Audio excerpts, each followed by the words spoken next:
Welcome to Unsigned518. I'm here with John Glenn. How's it going, man? Great. Thanks for having me. It's great to finally meet you and be here at the, at the den. And you know, and I was gonna say, you know, John Glenn of like the Astronaut, but then I was like, there's so much more. Like, you're not just, like the Astronaut. There's a lot of things. So we do want to talk about all of those things and your different projects and your different collaborations and what's been going on. But I think what we'll do to start is kind of go back and I guess begin telling the folks about your relationship with music, kind of how it became your thing. Yeah, absolutely. I mean, music for me, it's really been around from the very beginning. I grew up in Austin, Texas. My parents are both from New York, but my dad had a job out in IBM in Austin. And my mom was always into musical theater and music. She played piano, she played violin. And I did some like plays and stuff growing up. I also in Austin, there's a film school, UT. So I was like in student films and stuff growing up. And music was always, my point is music was always kind of in the house around me. And I took, violin lessons at a very early age and piano lessons. But for me, the real catalyst with music was actually when I was at the end of 7th grade. We moved from Austin to Middletown, New York, and that's a move. Yeah, it was a big move, and I was really homesick, and I was like living with my grandmother, and I had like no kind of outlets, so I was getting like lunch money. I didn't have like so I was like secretly packing lunches, saving lunch money, and I saved up and I bought myself my first guitar. And that was like an instrument I did not know. Like I knew piano, I knew a violin a little bit, but guitar was like nice and compact and portable, so I could like hole away in my room, right? And just or hole away anywhere, Yeah, out anywhere. In the fucking middle of the woods. Exactly, if you need it. Exactly. That's one of the beautiful things about guitar, right? Is that, and the other thing too is that guitar, kind of like piano, is a great instrument for accompanying vocals, right? So it became a really great songwriting tool as well.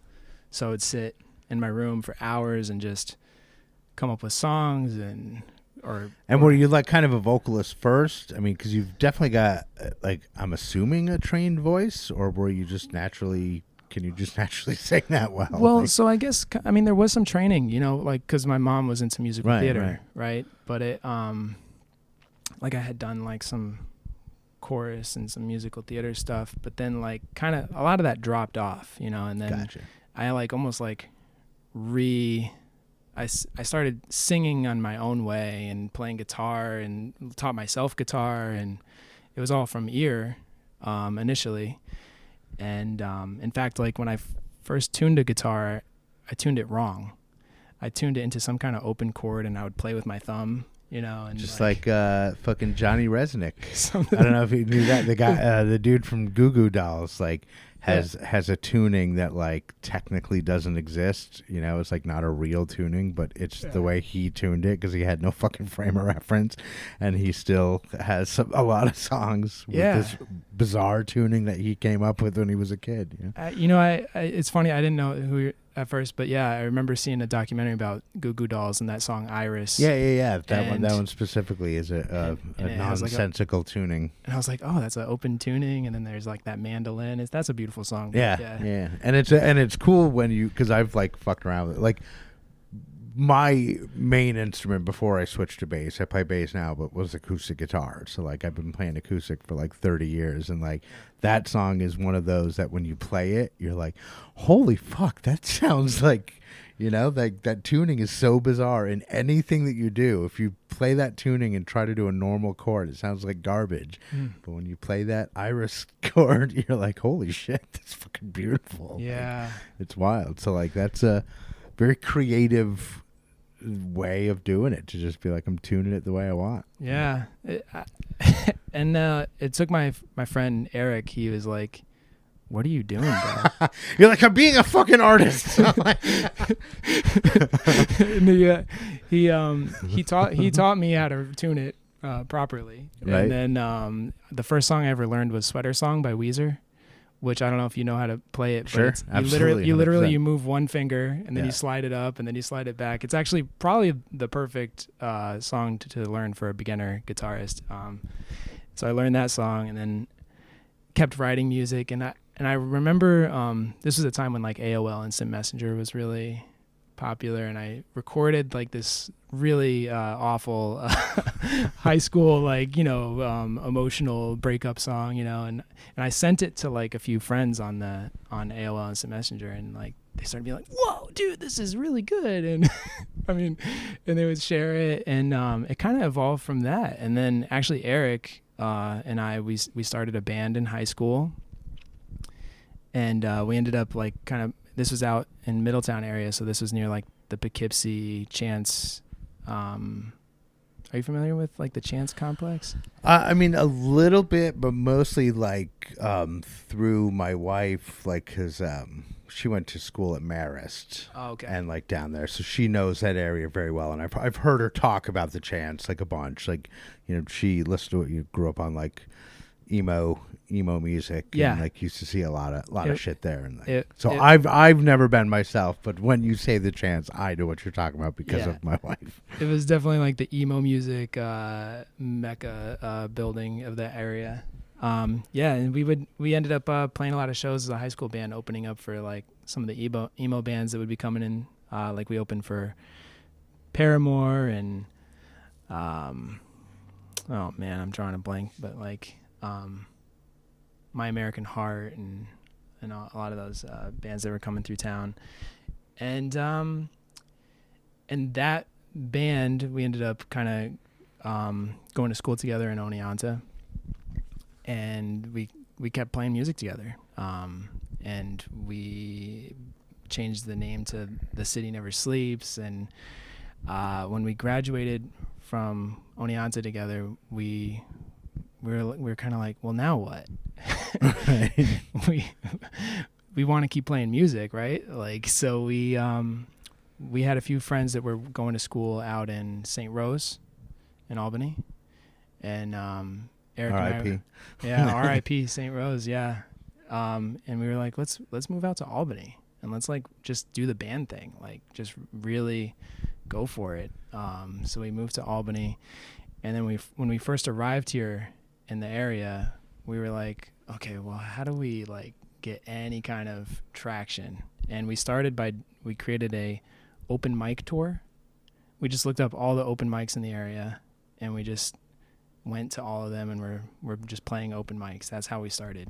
And then it's a great way to do it, though. Like, yeah. I mean, that's how that if you want to be a part of a community, you mingle with the community, right? And like that's how you do it. Like, I always say to people, either go to open mics or go to fucking shows. Yeah, like, just going to shows like does that too. But open mics is good as a musical act because then you get to showcase your talent, whereas going to shows you just get to showcase your personality and whatever. But those two things are all you need to do, right, to integrate in any music scene. Yeah. It really started naturally from that. And actually at one of the open mics, we met David Parker, who he was like kind of just like I don't know if you know who David Parker is. I don't. He did a lot of like the synth work and sampling work for Coheed and Cambria, and he had like done some touring with them, and he was like kind of in this phase after that where he was kind of like living with his dad, and he was like kind of looking at the music scene and trying to find some projects to get involved with. And there's a lot more to that story, but I'll let him tell that. but we just connected like right away, and he really liked the music, and we started collaborating, and he became like the producer for the band. And in a lot of ways he refined us hardcore. It was like a music boot camp. He like came with a lot of like production wisdom and kind of music industry knowledge, and he kind of really like put us into shape, because we were just a bunch of aimless like early 20-year-olds, and it's like that band They Used, and then John Feldman from Goldfinger. I don't know if you know that band. Yeah, I know the band. I didn't know the story though. Yeah, so he's a producer, and he did this basically what you're saying.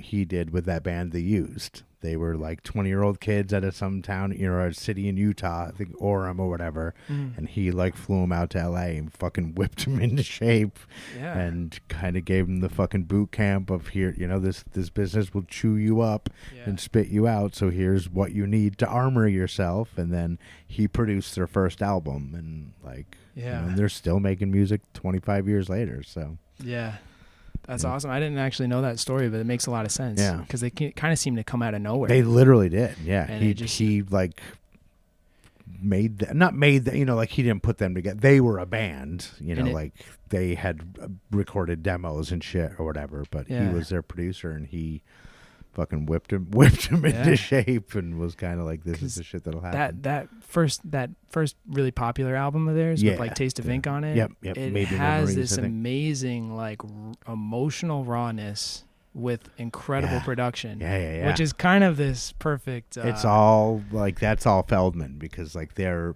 sound was very raw. Yeah. And like it was great. Like I've heard, like I used to be a big fan of that band. Yeah. I haven't listened to them in years, but their early demo shit was so good. And like Box of Sharp Objects and stuff. Yeah. And like the demos were so good, and it was like, oh, they just are missing one little thing. And then like once that element of John Feldman's production, it's like, fuck, there it is. Like, that shit is so good. And I'm not even like a huge like Goldfinger fan, right?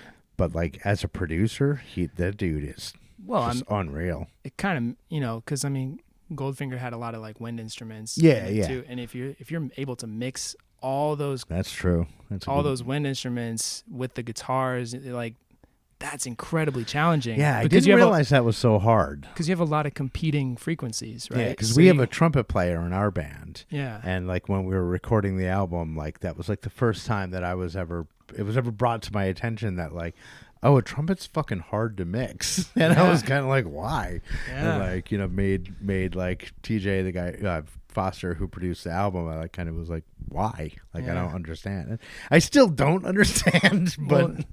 it's if you think of it like lighting, right? It's like having a giant spotlight, because it's like just a really intense frequency, right? Takes up all the space. So you got to really sculpt around it, So it's kind of, it takes a lot of finesse, I still don't understand it, but now I get like, doing a fucking ska band where you've got, 6. Right. Got a trombone, a saxophone, 2 trumpets, and a whatever. That's got to be very hard to mix. Yeah.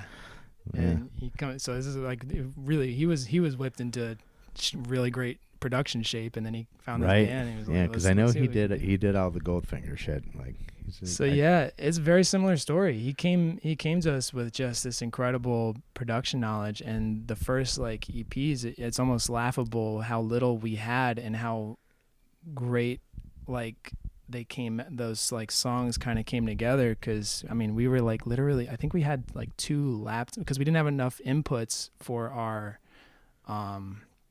interface.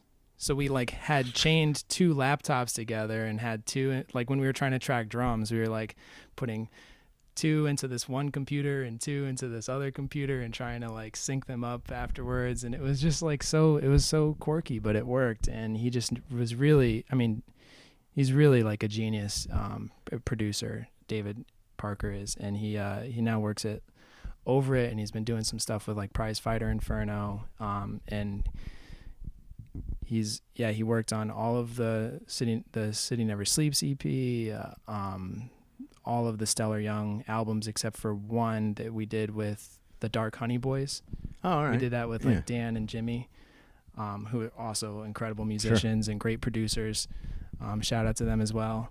And so that was really kind of how it started, and we were just really kind of went through the grind, played every single show we possibly could get our hands on in the area, and just kind of did a lot of that for a while. And then, when did like the Astronaut kind of come out of that? Yeah, so the Stellar Young, I mean, it was 5 members, and Right. it got really challenging It's keeping hard, yeah. that momentum, right? Because as you know, if you're in a band with 5 members, it's And kind of especially as you get older and exactly. like other responsibilities come in, and it's fucking almost impossible. Yeah, it became a immovable boulder is Yeah. what kind of happened. It became harder and harder to kind of keep the wheels from falling off, But we're all still really great friends. We still hang out a lot. Sure. We still can get together and play a show. So that's not, off the table. But yeah, I mean, that's kind of what happened. We started, members were getting married, having families, shifting like priorities and stuff like that. And then compounding that, COVID hit. Right. So that was just like that was like the kind of the last straw, we just kind of like got holed up in our houses. And then I was like, but I was still kind of writing some music. And then a few years after that, I found out that so my father had been kind of battling cancer for a while. It was like a bladder cancer that had spread to pretty much every bone in his body over time, and they kind of gave him within a year. And I love my father a lot. He was always kind of a big figure in my life. So I had a lot of bottled up emotions, and again, kind of like my outlet that I always would go to is music. Right. And then I also found out that my wife was pregnant. So it was like I was losing my father, I was becoming my father. Stellar Young was kind of not doing its thing anymore, and I just was like, I have to get these. I have to confront these feelings, Right. And get them out, get them off your chest. Get them out, yeah, yeah. And the music's kind of always been that. It's always been this kind of canvas that I put my feelings onto, and so like the Astronaut was kind of a desperate attempt at creating a project to create a canvas to put some of these feelings onto, and actually reached back out to David Parker, who, he hadn't been producing any of the Stellar Young stuff for a while. And I asked him, I was like, could you produce this EP for me? It's super important to me. And I had this sound in mind, because he also, on top of being able to do rock music, he also has an incredible electronic experience with like synths, analog synths and stuff like that. And I was like, I kind of want to blend these organic and synthetic sounds, because it's kind of like, I felt like at that time we were kind of in this weird world where we were all like interfacing, and it was like, but I was going through this deeply organic right stuff, and it was like, I just wanted to have like a mix of all these sounds and feelings, and he kind of was like, I got it. Yeah, I think I can produce this. And well, I think we should hear a song off the EP. So which one? And you were going to do it live, right? Is this off the EP, the one you're going to do? Yeah, this is off the EP. Cool. Yeah, I was like, wait, am I talking out of school?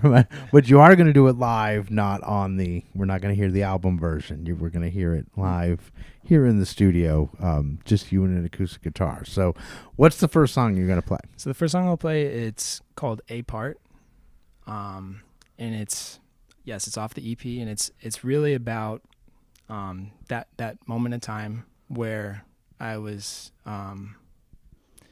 mourning my dad, also becoming a dad, Right. and had to keep kind of pushing forward, even though I felt like I was getting a little bit torn apart, like, because I was wanting to feel so much joy, but not able to process the grief, and it was just kind of like my head and my heart was just like being ripped apart. So that's kind of what the song is about.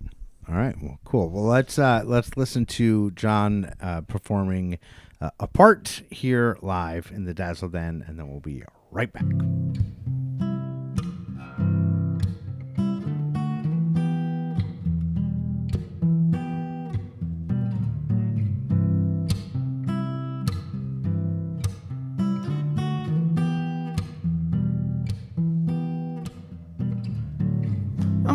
in the state to listen, but I'll play the part. Go ahead and start if you just need some venting. Ooh, I just need somebody who could play the part. Could you understudy? Could you be contingent head? And I have come apart, and there they go. The space between keeps drifting. Ooh, I let it. I let it. Ooh, I let it. I let it.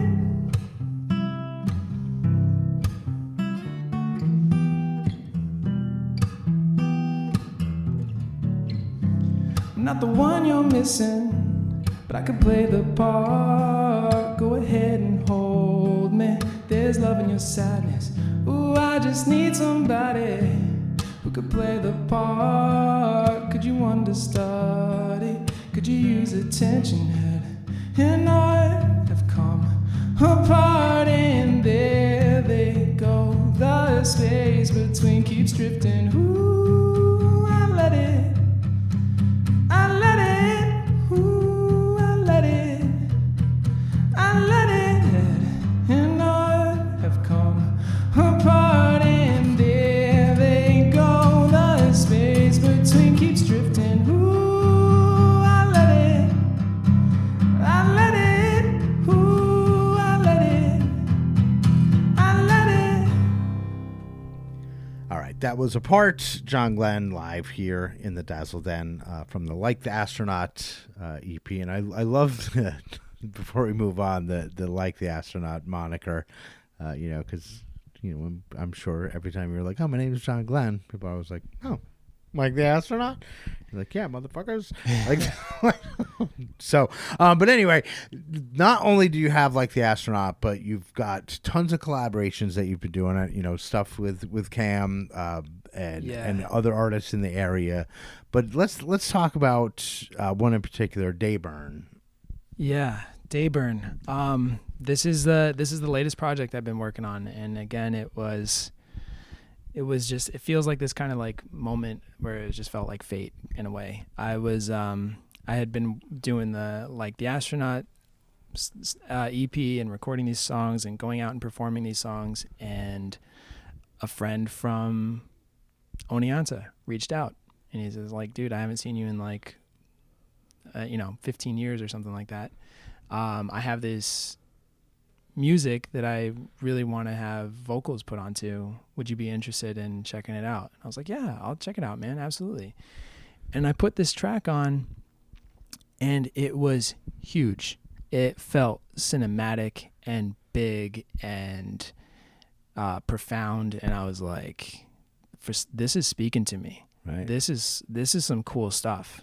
And I felt like I was also in a point in my life where I was like, I had just become a father, I just kind of was like still kind of processing a lot of that stuff. And I was like, all right, yeah, there's a lot that I'm feeling here that I think we can, make some music about. And we, so it started with this one song. It was called Here Tomorrow.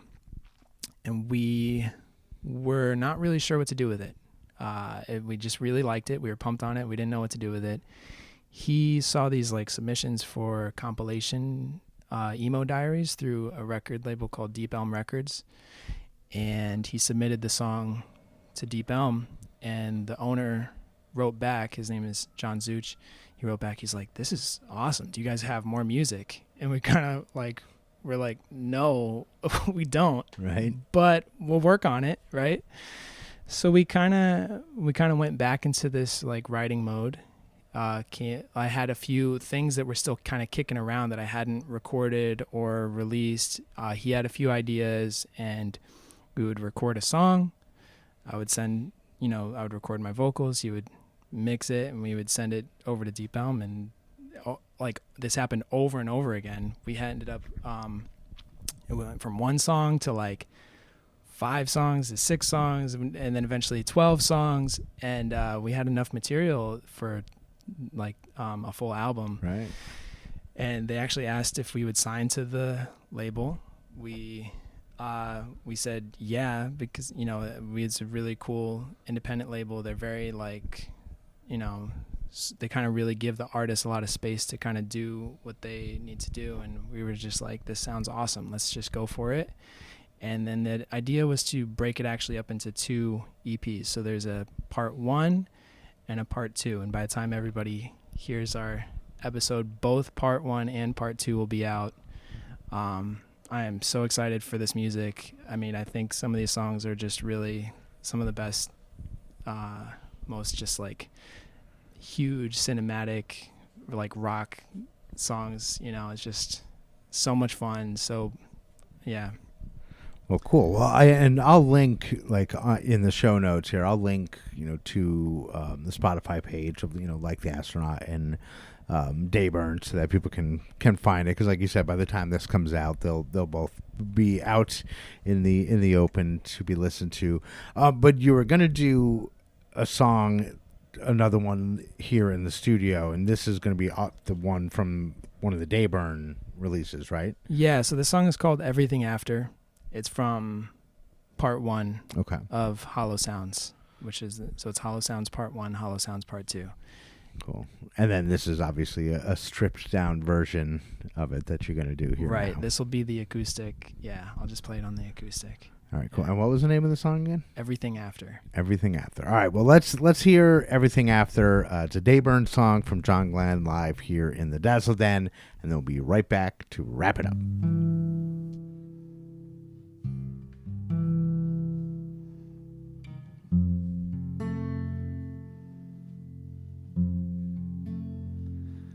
For this one's a prelude, a chapter, and everything after, closed on a dog-eared fold.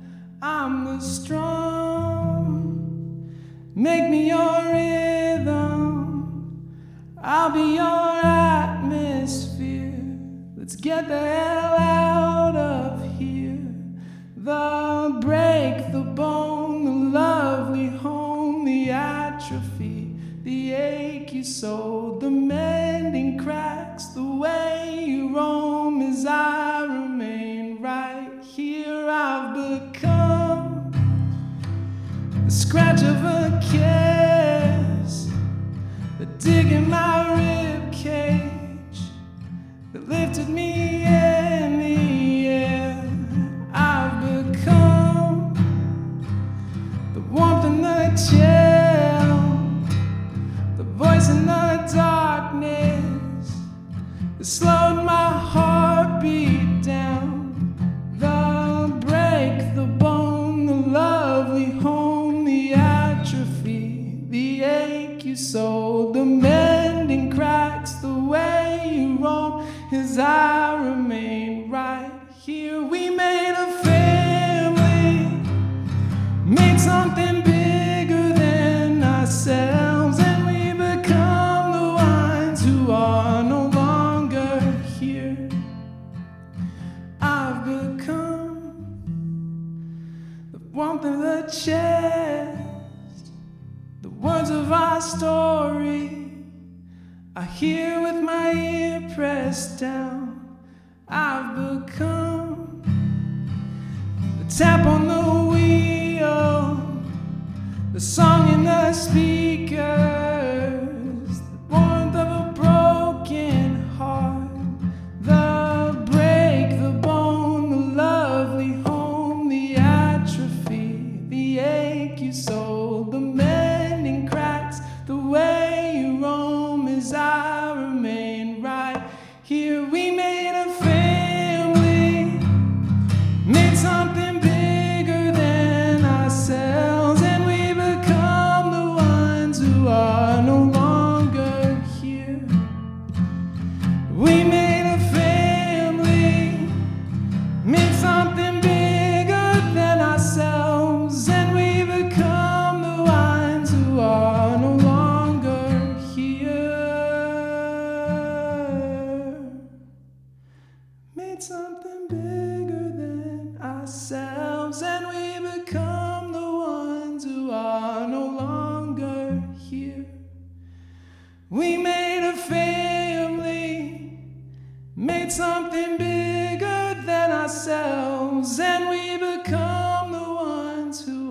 are no longer here.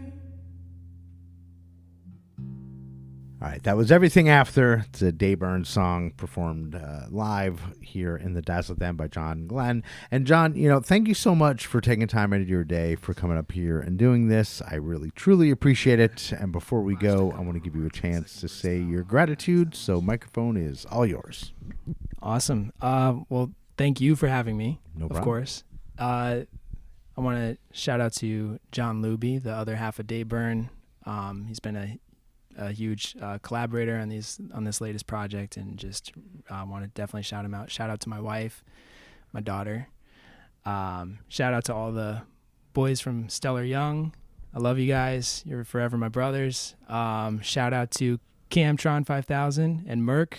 Check out also the project Foster Planet, which you did I did the review, yeah, in Metroland. Thank you so much. That was such an awesome review. Yeah, thank you. Shout out to David Parker. Longtime friend, producer, and shout out to Deep Elm Records and John Zuch, and thanks for taking a shot on us and giving us an opportunity with Dayburn. Awesome. All right, so he is John Glenn. I am Andy Scullin. This is Unsigned518. I'll see you on the road. Unsigned518 is produced and hosted by me, Andy Scullin. New episodes are available every week wherever you stream podcasts. If you would like to help support the show, please like and subscribe wherever you are listening. Or you could buy me a coffee at buymeacoffee.com/unsigned518. If you would like to advertise on the show, send me an email at unsigned518@gmail.com. And to be a guest on the show, reach out to me through Instagram at unsigned518. Take care of one another, and I'll see you next week.